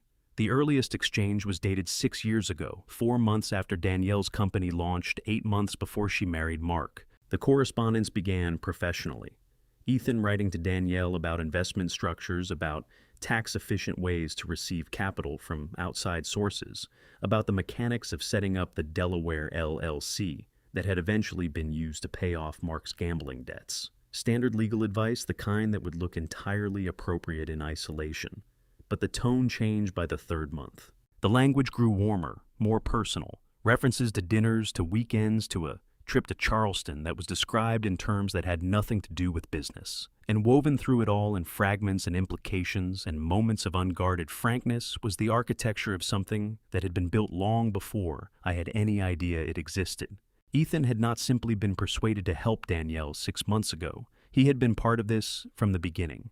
The conservatorship plan, in its earliest form, appeared in an email exchange from 4 years ago, a casual, almost offhand reference to what Ethan called the long game, in a message where he told Danielle that patience was the most important asset she possessed, and that when the time was right, the transition of control would be the cleanest, most legally unimpeachable thing either of them had ever done. The transition of control, not the protection of an aging father's interests, not a family's concern for someone they loved. A transition of control planned 4 years in advance by a man who had sat at my dinner table and called himself my friend while he was drafting the strategy to take everything I had built. I turned to the second folder. Arthur watched me read without speaking. The second folder contained photographs. They had been obtained, Arthur explained quietly, from a private investigator retained by his firm using publicly available images cross-referenced with location data from Ethan's firm's travel reimbursement. Records, a method that was entirely legal and entirely damning. The photographs showed Ethan and Danielle at a restaurant in the West Village at an art opening in Chelsea, walking together on the High Line on a Tuesday afternoon when Danielle had told Mark she was at a conference in Boston. They were not photographs of a lawyer and his client. I looked at the photographs for a long time. I thought about Mark sitting across from me in the study that morning, laying out his evidence with the flat, resigned efficiency of a man dismantling something he had known was false for years. I thought about what it must have been like to be Mark, to have been the screen, the placeholder, the respectable husband whose name appeared on the wedding announcement, while the actual relationship existed in Charleston weekends and West Village dinners and encrypted emails. I thought about my daughter. I thought about the girl who had ridden on my shoulders at the 4th of July parade in Greenwich when she was 4 years old, shrieking with laughter at the crowd below, her small hands gripping my hair for balance. I thought about the woman who had looked me in the eye in a hospital corridor 4 days ago and performed concern with such flawless precision that I had almost believed it even knowing what I knew. I closed the second folder. "How long?" I asked. "The earliest evidence of a personal relationship is from approximately 6 years ago," Arthur said. "Concurrent with the launch of the company. 6 years. Danielle had been building this for 6 years. Ethan had been planning it for 4. And I had been sitting in Greenwich reading the newspaper and believing that my daughter was simply busy, simply ambitious, simply moving through the world the way young people move through the world, when they had goals and energy and the particular forward momentum of someone who had not yet learned the cost of certain choices. She told me once, I said when she was about 12 years old that she intended to be the most important person in every room she walked into. I turned the closed folder over in my hands. I told her that was a fine goal, as long as she remembered that the most important people in a room are usually the ones making the people around them feel important too. I set the folder down.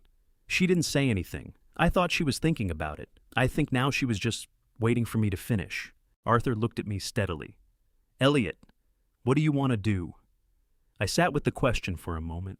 Outside Arthur's windows, the afternoon light had shifted the sun, dropping toward the western buildings, throwing long shadows across the city below. In 3 hours, it would be dark. In 3 days, I had a meeting with Judge Mercer. In 3 weeks, if the timeline held, everything that had been built in secret over 6 years would be dismantled in the light. I pulled out my phone. I scrolled to a number I had entered 3 days ago, but had not yet called the direct line of Sophie Lawson, senior financial correspondent for the Wall Street Journal, a reporter I had known professionally for 15 years, and trusted to be thorough, fair, and completely unintimidated by powerful people trying to manage their own narratives. I pressed call. She picked up on the second ring. "Mr. Vance." Her voice was alert and careful, the voice of a journalist who had learned not to show excitement before she understood what she was being offered. "I've been hoping to hear from you." "Sophie," I said. "I have a story. It involves a significant breach of fiduciary trust, a fraudulent legal proceeding, and a 6-year pattern of financial misconduct inside one of the oldest family institutions on the East Coast." I paused. "I'm prepared to offer you an exclusive full access all documentation on record sources. In return, I need a standard embargo agreement. Nothing publishes until the legal actions are formally initiated, and I give you the release." A brief pause on her end. Then, "An embargo I can work with. Exclusive access to a story this size, yes. You'll have my agreement in writing by tonight." Another pause. "But Elliot, when you lift it, I want everything." "You'll have everything," I said. "I promise you that." I ended the call and looked at Arthur, who was watching me with the expression of a man who has just watched something shift irrevocably into a new configuration. "Now," I said, "let's talk about Thursday." I had not been to the 52nd floor of Vance Capital's headquarters in 9 years, 8 months, and approximately 2 weeks. I knew this because the last time I had stood in this building in any official capacity was the day I had signed the papers transferring active management to the board, shaken 40 hands, and walked out into a Tuesday afternoon in March feeling lighter than I had in 20 years. I did not feel light this morning. I felt something different, focused and cold, and very, very clear. The elevator opened onto a reception area that had been redesigned since my time. The aesthetic was newer, more minimal, all pale wood and clean lines, and the kind of art that cost a great deal of money and expressed very little. A young man behind the desk looked up as I stepped off the elevator and opened his mouth to ask if I had an appointment. Arthur appeared from the hallway before the young man could speak. "He doesn't need one," Arthur said simply. "He owns the building." The conference room on the 52nd floor had floor-to-ceiling windows on 3 sides, and the city below was brilliant in the sharp, clear light of a November morning, all glass and steel, and the particular, relentless energy of a place that does not acknowledge the existence of doubt. I had spent 30 years in rooms like this one. I had forgotten how much I understood the language they spoke. Judge Harold Mercer was already seated at the far end of the table when I walked in. He was a tall man, lean and silver-haired, with the angular, attentive face of someone who had spent 40 years listening to people tell him things they hoped he would believe. He stood when I entered and we shook hands across the table. "Elliot," his voice was dry and warm, in equal measure the voice of a man who had known me long enough to dispense with performance. I had wondered when something like this would happen. So had my mother, apparently, I said. She just had the foresight to prepare for it. He almost smiled. Harold Mercer almost smiling was the equivalent of most people breaking into laughter, and I took it as the good sign it was. Arthur had arranged the materials across the center of the table, organized into 3 sections, each corresponding to one of the 3 lines of response we had discussed. I stood at the head of the table, looked at the 2 men and the legal team assembled around it, and felt something settle into place in my chest that had been displaced for 8 days. "Here is what we are going to do," I said. The first line was legal. Arthur walked Judge Mercer through the prejudgment remedy application, the request for a court order, freezing Danielle's personal accounts, and the Reynolds Style Group's remaining assets before any judgment was entered. Under Connecticut law, a prejudgment remedy requires the applicant to demonstrate probable cause that a debt or damages exist. With the bank records Mark had provided, the fraudulent transfer chain was documented precisely enough that probable cause was not a question. It was a conclusion. "I can sign the application by Thursday afternoon," Judge Mercer said, reviewing the summary Arthur had prepared. "Given the nature and quantity of the evidence, an ex parte order is appropriate, meaning Danielle Reynolds will not be notified before the freeze takes effect." He looked up over his reading glasses. "She will wake up one morning and find that her accounts are inaccessible. The first notification she receives will be the court order itself." Additionally, Dr. Hines said, placing a second document before the judge, the psychiatric evaluation submitted in support of the conservatorship petition was produced by Dr. Gerald Marsh without any direct examination of Mr. Vance. Under Connecticut General Statutes, Section 45, A-644, A's a valid capacity evaluation requires in-person clinical assessment. Marsh's report is based entirely on secondhand accounts and financial records provided by the petitioner's attorney. It is inadmissible as clinical evidence and constitutes grounds for immediate dismissal of the petition on procedural grounds alone. "That is exactly what I want," I said. The second line was professional. The formal complaint against Ethan Cole had already been filed with the New York State Bar Association. Arthur reported that the bar's interim review committee had moved with unusual speed, a reflection he suggested of both the clarity of the evidence and the seriousness of the alleged conduct. Ethan's interim suspension from practice was expected to be issued within 72 hours. The criminal referral to the Manhattan District Attorney's Office based on the conspiracy and fraud evidence was being prepared by the legal team and would be submitted simultaneously. Breach of fiduciary duty at this scale, combined with the conspiracy evidence, is a serious criminal matter. The lead attorney from the legal team said a compact woman named Dr. Rachel Hines, who spoke with the precision of someone who never used 2 words when one would do. "The DA's office will make their own determination about charges, but the evidence package we are providing is comprehensive." The third line was public. I described Sophie Lawson and what she had agreed to hold in reserve. The table received this information with the particular focused attention of people who understood exactly what a Wall Street Journal investigation could do to a professional reputation and to a company's remaining relationships with creditors and suppliers. "The timing of the article matters," I said. "It goes after the legal actions are initiated, not before. I want the freeze order in place and the bar complaint issued before Sophie publishes a single word. The story runs when the facts are already established, not while they are still in dispute." Arthur nodded. "Agreed." We worked through the details for 2 hours. Outside the windows, the morning moved toward noon, the light shifting across the city below as the sun arced west. At one point, Arthur's assistant brought lunch sandwiches from a place on 53rd Street that Arthur had been ordering from since the 1980s, and we ate without stopping the discussion because there was too much ground to cover, and all of us felt the particular urgency of a plan that had to be executed before the other side noticed it was happening. Near the end of the second hour, Arthur looked at me across the table and said something that stopped the room. "I haven't seen you like this since 1987, he said, not accusingly and not sentimentally. Simply as an observation, the way Arthur always made observations, precisely and without decoration. I thought about 1987, the crash.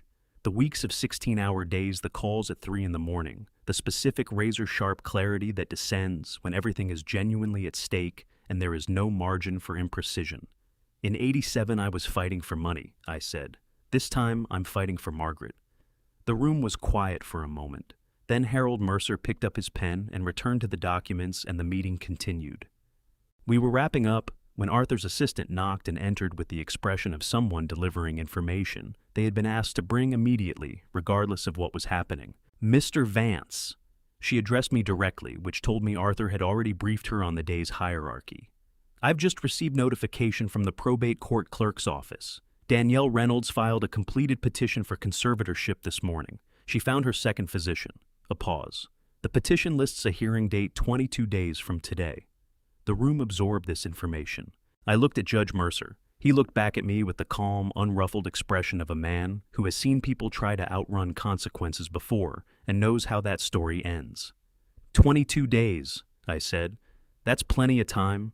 I was sitting at the kitchen table at home in Greenwich on a Tuesday morning, drinking coffee and reading a brief Arthur had sent over the night before, when my phone rang with Danielle's number. I had been expecting the call. I had not known exactly when it would come. The court order had been served on the relevant financial institutions at 9 o'clock that morning, and the practical effect on Danielle's accounts would have been immediate. But there was always a variable in how quickly a person realized what had happened to them. Some people checked their accounts first thing in the morning. Some did not look until they tried to use a card and found it declined at a restaurant, which was a particular kind of humiliation that tended to produce a very specific quality of fury. Based on everything I knew about my daughter, I suspected she had checked her accounts first thing in the morning. The phone rang at 9:47. I set down my coffee, looked at her name on the screen for a moment, and answered. Danielle, what did you do? Her voice hit me like a slap, not the cold, controlled tone I had heard in the hospital corridor last week, not the performed warmth of a daughter managing a difficult parent. This was something raw and unguarded, a voice stripped of its careful architecture by genuine shock. She was breathing hard, and I could hear in the background the particular acoustic of a large open-plan office. Keyboards, low voices, the ambient hum of a workplace that did not yet know what its leader had just discovered. Dad, what did you do? My accounts, everything is frozen. The company accounts, my personal accounts, my credit cards. I can't access anything. What is happening? Good morning, Danielle, I said. Do not good morning me. Her voice cracked on the last word. Not with tears, but with the particular fracture that happens when anger runs directly into fear, and neither one knows which to be. I need you to fix this right now. I need you to call whoever you called and tell them to reverse it. Do you understand me? This is my company. This is my life. You cannot just... Danielle. I kept my voice the same way I had kept it in Ethan's office, quiet and level, and entirely without heat. What has been done by order of the Fairfield County Superior Court, under a prejudgment remedy application supported by documented evidence of fraudulent financial transfers from your company's accounts. I did not make a phone call this morning. A judge did. The silence on her end lasted 3 full seconds. When she spoke again, her voice had dropped lower and tighter, the voice of someone recalibrating very quickly. You went to a judge, she said. I did. On what grounds? But even as she asked it, something in her tone shifted. The question had the quality of a person who already knows the answer and is asking anyway, because asking buys time. On the grounds of documented evidence, Danielle, bank records, email correspondence, an audio recording. I paused. You should speak with your attorney. Another silence, longer this time. And then I heard something I had not expected. A sound that was not quite a laugh and not quite a sob, caught somewhere between the two. The sound of a person feeling the specific vertigo of a world that has just reorganized itself around them without warning. Ethan, she said, and the name came out quietly, almost to herself. I need to call Ethan. You can try, I said. I ended the call. I sat at the kitchen table for a moment, my hands around my coffee cup, looking out the window at the backyard, where the oak tree stood bare and patient in the November light. Margaret was still in the hospital.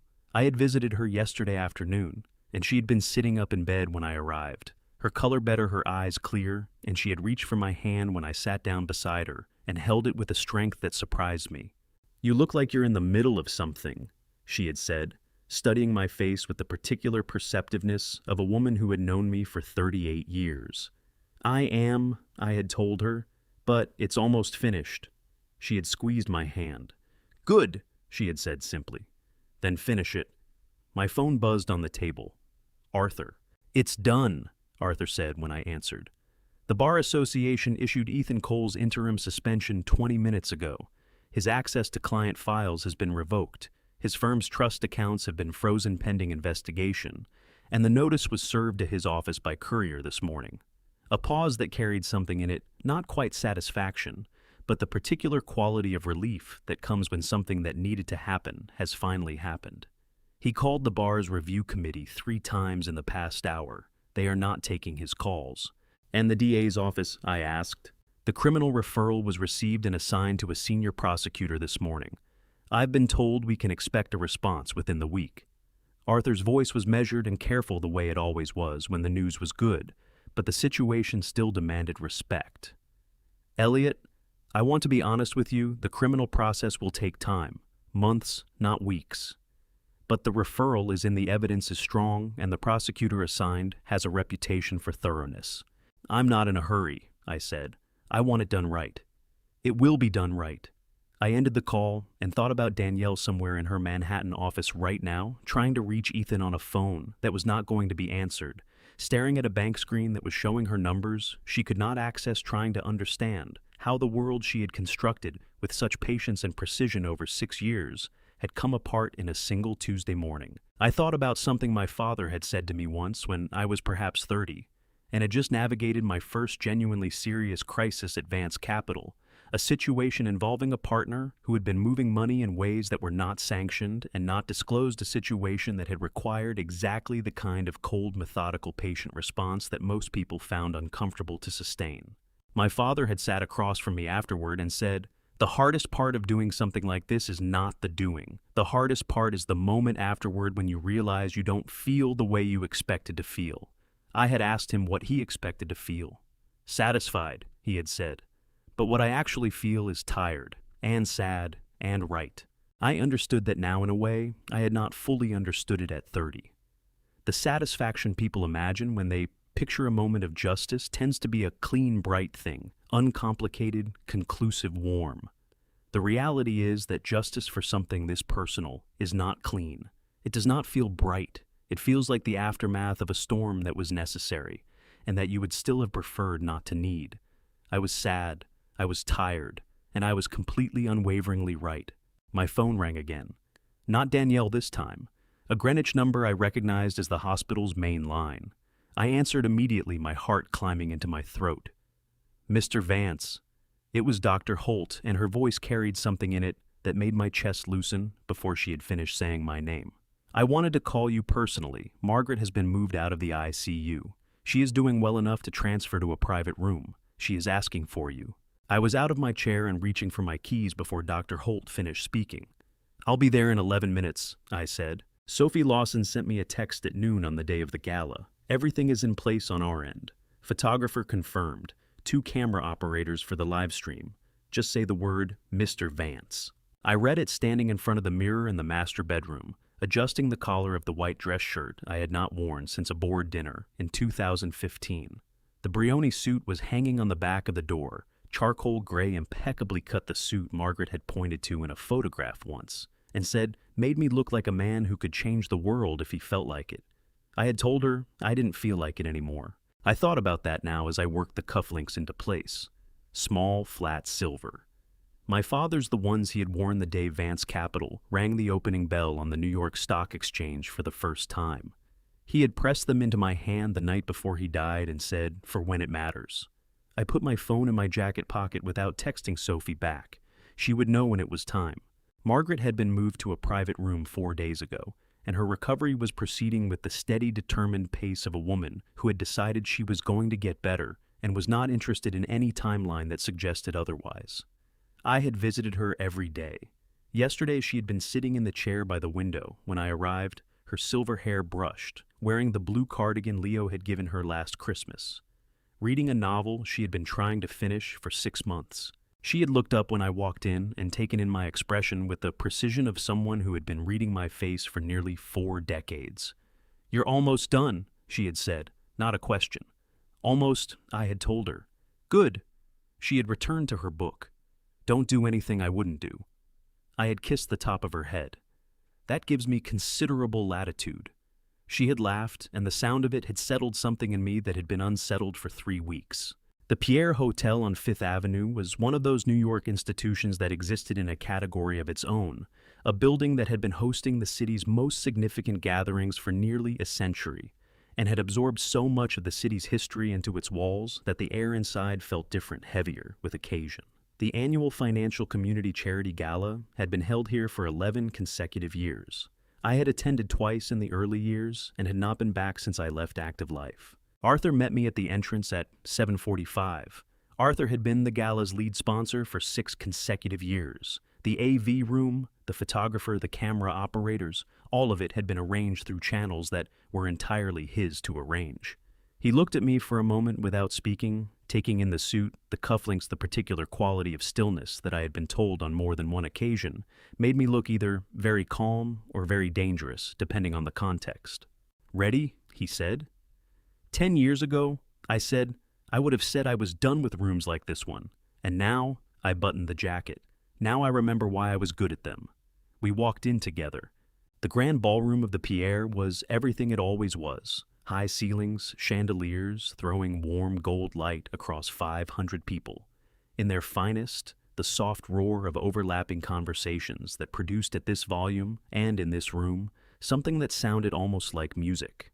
Waiters moved through the crowd with practiced invisibility, bearing trays of champagne and small things to eat that cost more than most people's lunches. The effect of our entrance was not immediate. It spread. The way these things always spread in rooms where everyone is paying attention to everyone else, a recognition at one edge of the crowd, a murmur, a turn of the head, and then another and another, until the ripple had crossed the room, and a noticeable percentage of 500 people were looking in our direction. I had forgotten what it felt like to walk into a room and have it change. An older man detached himself from a group near the bar and crossed to us with his hand extended, his face open with genuine pleasure. He had been one of my earliest investors 40 years ago, when investing in Elliott Vance had required a certain tolerance for unconventional thinking. Elliott, my God, it's been years. Harrison, I shook his hand. You look well. I look old, he said cheerfully. But so do you. So we're even. He leaned in slightly. Are you back? Properly back. I'm back for what needs doing, I said. He nodded as if this made complete sense, which, to a man who had known me for 40 years, it probably did. Arthur moved efficiently through the room beside me, making introductions, smoothing the way with the ease of a man who had been navigating these waters continuously while I had been away from them. Former colleagues, board members, institutional investors who had maintained their relationship with Vance Capital through the years of my absence and who now looked at me with the particular curiosity of people recalibrating what my presence here tonight might mean. I was courteous and warm and entirely uninformative. When people asked what had brought me back, I said I had some matters to attend to. When they pressed, I smiled and changed the subject. Sophie Lawson was somewhere in the room with her team, and I trusted her to be invisible until the moment she was not. I had been in the room for 40 minutes when I felt the shift. It was subtle, a change in the quality of the air near the entrance, a small disturbance in the pattern of movement at the far end of the ballroom. I turned. Danielle stood at the entrance to the grand ballroom in a black evening gown, her hair swept up her jewelry, understated and expensive. She was alone. No Mark, no Ethan. None of the usual social infrastructure she carried into rooms like this one. She was scanning the crowd with the focused, slightly desperate energy of a woman who had arrived not to be seen, but to find someone specific, someone who could help her, someone with the right relationship or the right word in the right ear that might begin to reverse what had happened to her company in the past 10 days. And then her eyes found me. I watched the moment it happened. Watched her see me standing at the center of the room in my father's cufflinks and the suit Margaret had loved with Arthur at my shoulder, and 50 years of Vance Capital's gravity gathered around me like something visible. I watched her face move through shock and then through something that might have been the first genuine fear I had ever seen there, and then into a very careful, very controlled stillness. She understood. In that moment, looking at me from across the grand ballroom of the Pierre Hotel, Danielle understood something she had not understood before, that the man she had spent 6 years planning to remove from power had never actually lost it, that the quiet, contented figure in Greenwich reading newspapers and tending a garden had not been diminished by the decade away from this world. He had simply been elsewhere, I raised my champagne glass in her direction very slightly and allowed myself the smallest possible smile. "Good evening, Danielle," I said, though she was too far away to hear it. "Before I walk into that room and say what needs to be said, drop a ready in the comments. Let me know you're still here, because everything, every sleepless night, every document, every painful truth was leading to this one moment." Just a note.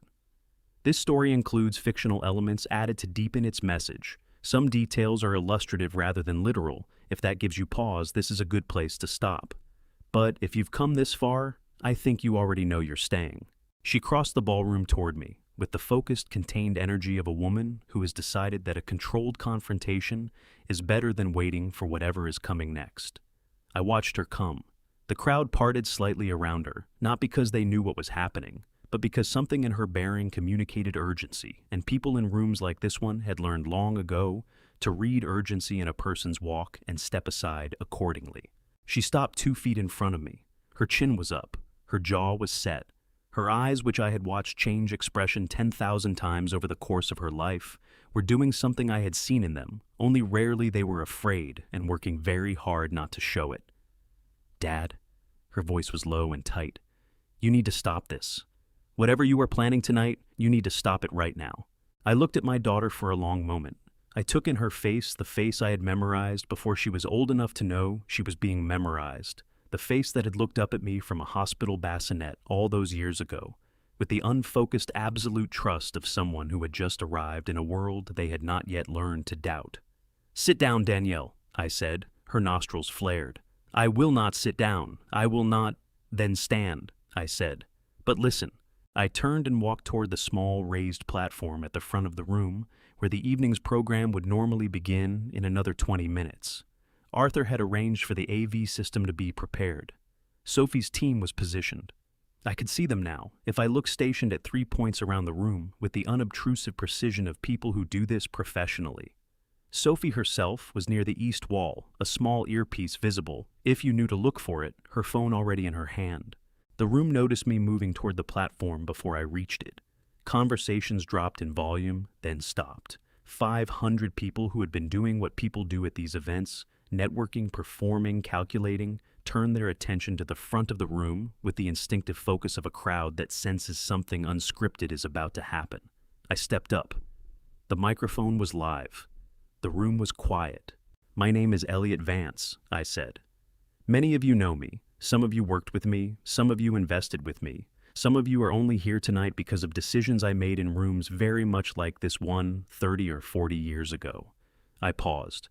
"I left this world a decade ago because I wanted a quieter life, and because someone I love was happy in Greenwich, and because I believed genuinely that the institution I had built would carry forward the values I had tried to put into it." Another pause. "I am here tonight because several of those beliefs turned out to require revision." The room was absolutely still.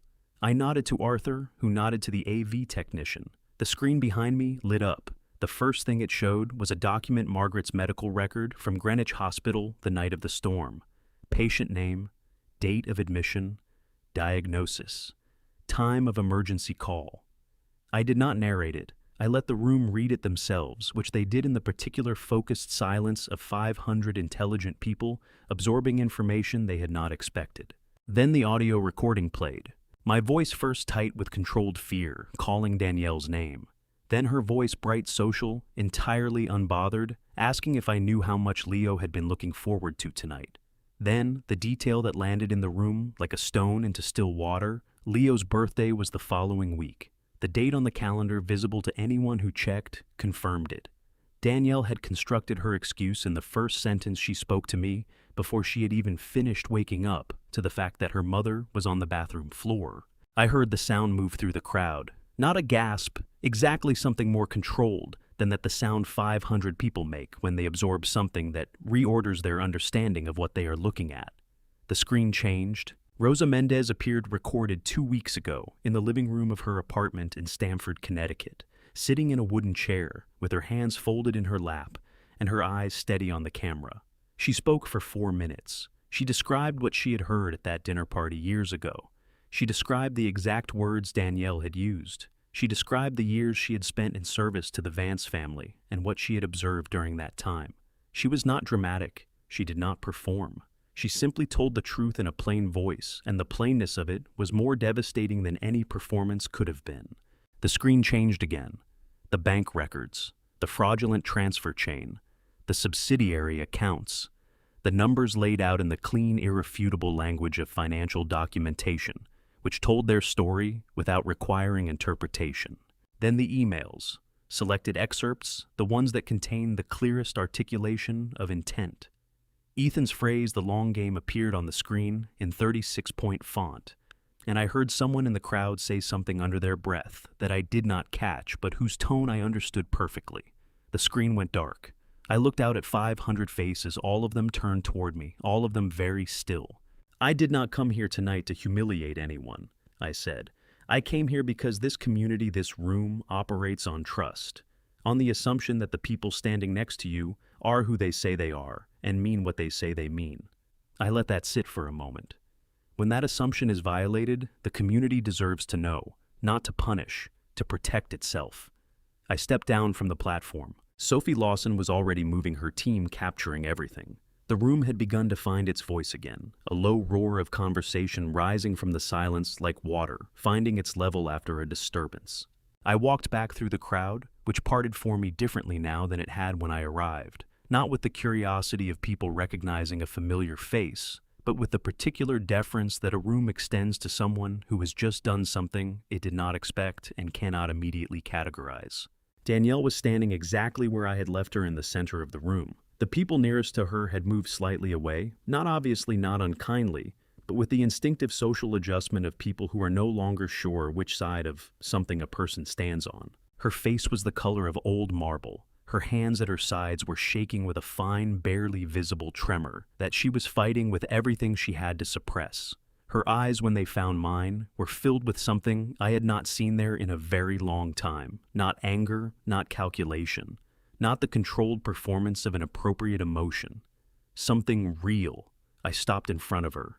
I was close enough that what I said next would not carry to the people around us. "I love you, Danielle," I said. My voice came out low and steady and completely without irony. "I have always loved you. I loved you before you were born, and I loved you through every year of your life, and I love you right now standing here after everything." I held her gaze. "That is why this hurts as much as it does, and that is exactly why I had to do it." Her face broke just for a moment, just a crack across the marble, and what came through it was something I had not seen from her in 30 years. The face of a child who has done something wrong and knows it and does not yet know how to live with that knowledge. Then the marble came back. Her chin lifted. She turned and walked toward the exit with the straight-back precision of a woman who had decided that whatever else happened, she would not let this room see her fall apart. I watched her go. My chest ached with a grief that had no clean name, the specific grief of a parent who has seen their child clearly and cannot unsee what they have seen. Arthur appeared at my shoulder. "Sophie is asking if she can go live." I watched the door through which Danielle had just disappeared. "Yes," I said. "Tell her to go. 3 months is a long time and not a long time, depending on what you were living through. For me, those 3 months were filled with the particular grinding work of legal proceedings, depositions, document reviews, court filings, the endless back and forth of a process that moves on its own schedule regardless of how urgently you feel it should move faster. Arthur managed most of it. I showed up when I was required to show up, signed what needed to be signed, and spent the rest of the time doing something I had not done enough of in the weeks before the gala. I spent it with Margaret. She had been discharged from Greenwich Hospital on the 15th day of November, walking out the front entrance on her own 2 feet, with Dr. Holt at her side and my hand in hers. The morning air had been cold and bright, the kind of New England November morning that feels like an argument for staying alive, and Margaret had stopped at the top of the entrance steps, turned her face up to the sun, and taken a long, slow breath. Well, she had said that was unpleasant. I had laughed until my eyes watered. The 3 months had been good months, in the way that months can be good, even when the circumstances producing them are not. Margaret cooked again. She walked every morning, shorter distances at first, and then longer, until by January she was doing the full loop around the neighborhood that she had done every day before her illness. We ate dinner together every evening at the kitchen table, and we talked, really talked the way we had talked in the early years of our marriage when We had been two people still learning the full dimensions of each other. She knew everything by then. I had told her carefully and completely over several evenings in December. She had listened without interrupting, which was very like her. And when I finished, she had been quiet for a moment, and then said, "I always knew Danielle was complicated, Elliot. I just didn't know how complicated." "Neither did I had said. "Yes, you did," she had said gently. "You just loved her too much to look directly at it." I had not argued because she was right. Fairfield County Superior Court on a February morning was a severe and dignified building, the kind of courthouse that communicated the weight of what happened inside it through its architecture alone. I arrived early as I always did. Arthur was already there, along with the legal team, and we reviewed the final documents in a conference room down the hall from the courtroom, while the winter light came through the tall windows and made everything look pale and serious. Judge Harold Mercer took the bench at 9 o'clock precisely. The proceedings moved with the focused efficiency of a case in which the evidence was comprehensive, the testimony was consistent, and the cooperation of a key witness had removed most of the variables that make legal outcomes uncertain. Mark sat in the witness area with his own attorney and testified fully and accurately as he had agreed to do. He was direct and unsparing, including about his own conduct, and I thought watching him that whatever else he was at least honest when honesty cost him something. Ethan Cole entered a plea through his attorney. The New York State Bar had permanently revoked his license to practice law 3 weeks after the gala, and the federal charges wire fraud and conspiracy had been added to the state charges by the Manhattan DA's office in January. The plea arrangement reduced his exposure somewhat, but not dramatically. He would serve time.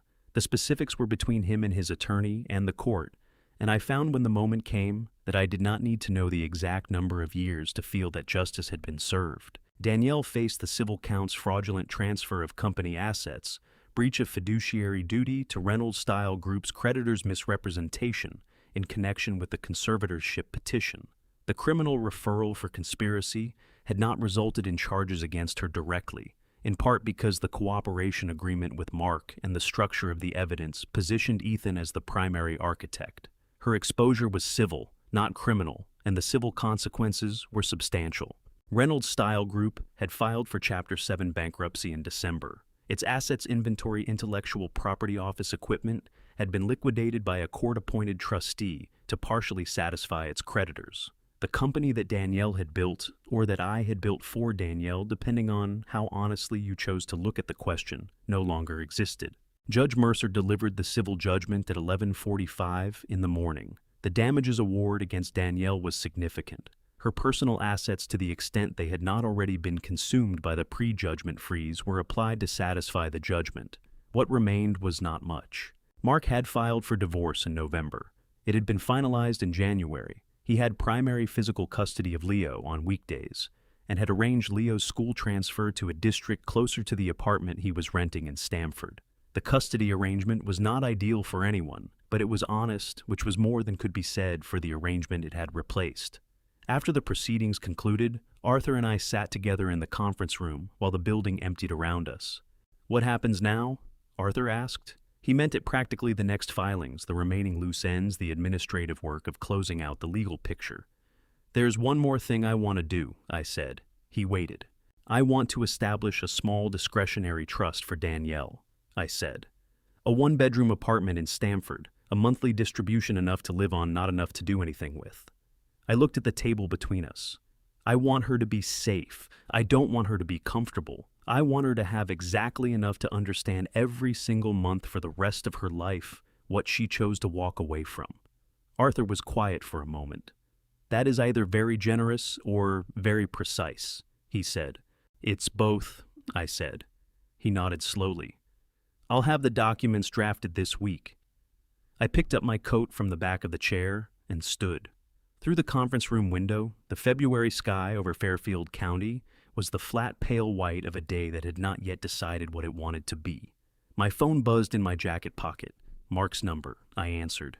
"Mr. Vance." His voice was quieter than it had been in the months of legal proceedings, something in it that was not quite at peace, but was closer to it than I had heard from him before. "Leo wants to see you. He asked me to call." A pause. "He's been asking for a while, actually. I wanted to wait until today was finished." I stood at the conference room window and felt something shift in my chest, something that had been held tightly for a very long time, beginning very carefully to release. "Tell him yes," I said. "Tell him we'll be in Carmel by the end of the month. Carmel by the sea in March belongs to the fog. It comes in off the Pacific every morning and stays until noon, soft and gray and entirely honest, nothing like the golden version that appears in travel photographs." Margaret loved it from the first day. I had rented us a small house 2 blocks from the beach, and she had stood on the back porch that first evening, looked out at the water, and said it was the most peaceful thing she had ever seen. I had looked at her face in that moment, color returned to her cheeks, eyes clear. The exhaustion of the hospital months finally lifted, and thought this is what I was fighting for. Not the money, not the name, not any of the things that had consumed the past 5 months. This exact face in this exact light. 3 weeks into what we had started calling, without planning to our new life, I was sitting beside her on that same porch when I heard a car pull up out front. Margaret heard it too. She turned toward the street, then looked at me with the expression she had worn for 38 years, when she already knew something I was still working out. "Go," she said. I set my coffee down and walked around the side of the house. Mark's gray sedan sat at the curb. Practical, unassuming the car, of a man who had simplified.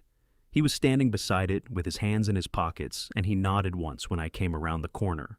His face carried something I had not seen there before, not guilt, not relief, but the quiet expression of a man who has done the one right thing available to him and is standing inside that decision without apology. But I was not looking at Mark. Leo was standing on the sidewalk. He was taller than I remembered children always are when time has passed, and you have not been there to watch the inches come. He wore a navy jacket with sleeves too long for his arms, his dark hair overgrown and falling across his forehead, his hands balled into fists at his sides. His eyes were red and swollen. He had been crying in the car probably for most of the 5-hour drive from Stamford. When he looked up and found my face, his chin began to tremble with a force he was fighting hard to hold back. "Grandpa?" His voice came out barely above a whisper. "I'm sorry. I'm so sorry. Mom told me to... She said you and Grandma were just..." His voice cracked completely. He pressed his fist against his mouth and breathed hard through his nose, and then everything broke at once, his whole body shaking with the kind of crying a child produces when they have been holding something too heavy for too long and have finally reached the one person they needed. I crossed the sidewalk in 4 steps and wrapped my arms around him. He grabbed onto me with both hands and buried his face against my shoulder and sobbed. Not the performed sadness his mother had coached him through in his bedroom 2 years ago. Not the calculated tears of the asking game. This was the real thing, raw and ungovernable, and entirely his own, the crying of a boy who had known something was wrong and had not had the words or the freedom to say so until now. I held him with one hand pressed against the back of his head. There was nothing to say. Some things do not need words. Some things only need a pair of arms and the willingness to stay. I let him cry until the shaking softened and the grip on my jacket loosened and the weight he had carried all the way from Connecticut began very slowly to lift. When he finally pulled back, his face was open and wrecked and entirely honest.